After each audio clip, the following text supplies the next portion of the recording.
Bonjour, dans cette capsule, nous allons observer l'objet livre que nous allons lire. Nous allons regarder la première de couverture et un peu la quatrième de couverture pour essayer de faire des hypothèses quant au contenu de ce que nous allons lire ensemble.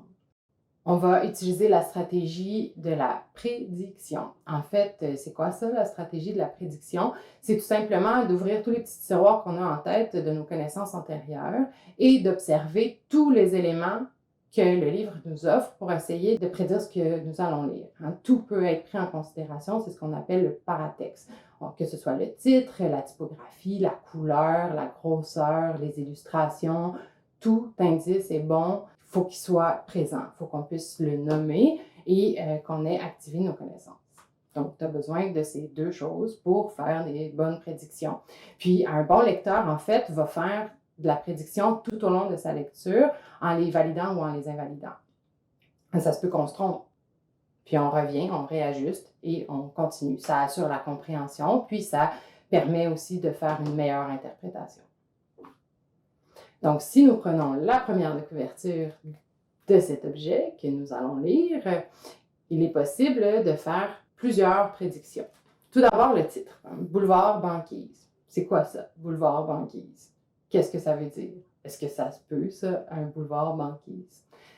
Si on prend juste le mot boulevard, ça renvoie à quoi? Bien, ça renvoie à un milieu urbain, peuplé, il y a plein de voitures, c'est bordé d'arbres, c'est très vivant comme lieu.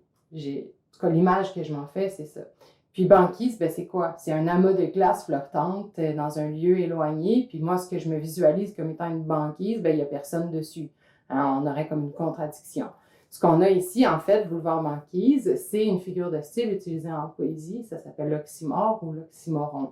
On accole, on met ensemble deux mots qui, de prime abord, se contredisent pour faire naître un nouveau sens. Donc, à partir de ça, qu'est-ce que je peux me dire? On se pose des questions. Qu'est-ce que ça veut dire? Est-ce que ça se peut? Puis ensuite, on essaie de comprendre et de faire une hypothèse. Donc, par le titre Boulevard Banquise, moi, je peux faire la prédiction qu'il s'agira d'un lieu surréaliste, peut-être, où on aura un boulevard Banquise, ou bien qu'il y aura une rencontre entre les deux. Ensuite, je peux regarder les illustrations. Les sculptures, c'est quoi? Moi, ça me fait penser aux sculptures inuites, tu sais, les sculptures qu'on voit dans les magasins touristiques là, à Montréal ou à Québec, ou dans les musées. Les couleurs, le bleu de banquise, le bleu et le blanc. Moi, ça me fait penser à une image du Nord ou de l'hiver. Avec ça, on pourrait se dire que nous avons beaucoup d'indices qui nous laissent croire que peut-être qu'on va être au Nunavik ou au Groenland. Je sais pas. Il n'y a rien qui m'indique que ce sera une histoire. Si je regarde le livre, le format du livre, la présentation, ça pourrait très bien être un livre d'histoire naturelle ou d'art inuit. S'il n'y avait pas cette petite inscription ici, dans le coin inférieur droit de l'image, un conte de Nicolas Dickner, inspiré d'œuvres d'art inuit de la collection Brousseau.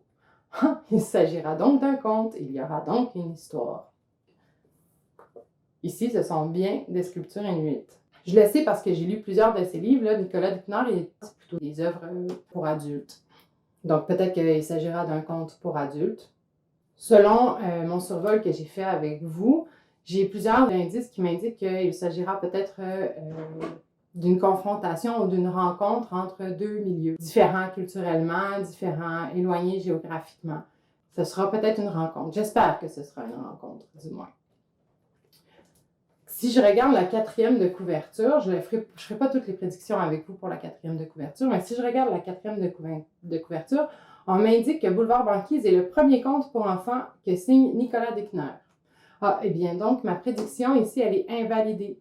Ce ne sera pas un conte adressé aux adultes, mais un conte adressé aux enfants. C'est écrit. Maintenant, je le sais. J'aimerais préciser avec vous une petite phrase qui est écrite à l'endos, à la quatrième de couverture, c'est « Faisant écho à la migration du nord et du sud des sculptures d'artistes inuits, l'écrivain nous convie à un voyage en sens inverse, du sud au nord. » Eh bien là, j'ai beaucoup d'indices quant au contenu. Il s'agira en fait d'un conte adressé à des enfants du sud pour les faire voyager vers le nord. Donc, on se rend en voyage. Il y aura donc une rencontre vers un autre lieu. par le titre, je peux me dire peut-être que ça commence en ville, puis que ça finit loin, haut, proche du pôle Nord. Cette stratégie de lecture, en fait, il est possible de l'appliquer à tout moment de la lecture. Là, on le fait pour la première de couverture, un peu pour la quatrième, mais ça peut se faire en cours de lecture. On peut prendre en considération les illustrations s'il y en a, les titres, la grosseur, s'il y a des mots mis plus gros, si on change la police, la couleur, puis même avec des indices uniquement textuels, ça peut nous permettre de prédire ce qui va se passer par la suite. Alors, on essaie de faire des anticipations. On anticipe ce qui va se passer, puis ça se peut qu'on se trompe, puis tant mieux si l'auteur a réussi à nous mener sur une fausse piste. Ok, je m'attends à ce que tu mettes en pratique cette stratégie de lecture-là pendant ta lecture. Tu vas noter tes prédictions sur des petits papillons adhésifs que tu vas coller à l'endroit où tu as fait ta prédiction dans l'histoire. Pour te repérer plus facilement, parce qu'il y aura d'autres stratégies de lecture, tu peux faire une petite boule de cristal parce que tu imagines l'avenir et tu écris « Je prédis que quelque chose » en te basant sur des éléments présents dans le texte ou autour du texte, mais sur lesquels tu peux t'appuyer pour faire ton anticipation, pour essayer de savoir ce qui va se passer par la suite. Mais attention, ce n'est pas essayer de deviner. Il faut s'appuyer sur quelque chose de concret. Donc, tu ouvres tous tes petits tiroirs dans ta mémoire pour activer tes connaissances, puis tu les lis à ce que le livre te présente. Puis en cours de lecture, tu vas pouvoir les valider ou les invalider. Puis là, tu peux les ajouter, les noter. Donc, on met en pratique cette stratégie-là. En fait, à chaque fois qu'on se pose des questions, puis qu'on se dit « je pense que, je crois que, je prédis que ». Donc, note tes prédictions sur des papillons adhésifs, colle-les pendant ta lecture au moment où tu fais ta prédiction, puis on va pouvoir en reparler ensemble et ça va aussi aider à garder des traces de ta compréhension pendant ta lecture. Tout ça naît à partir de questions. Donc, voilà la stratégie de la prédiction. Bonne lecture!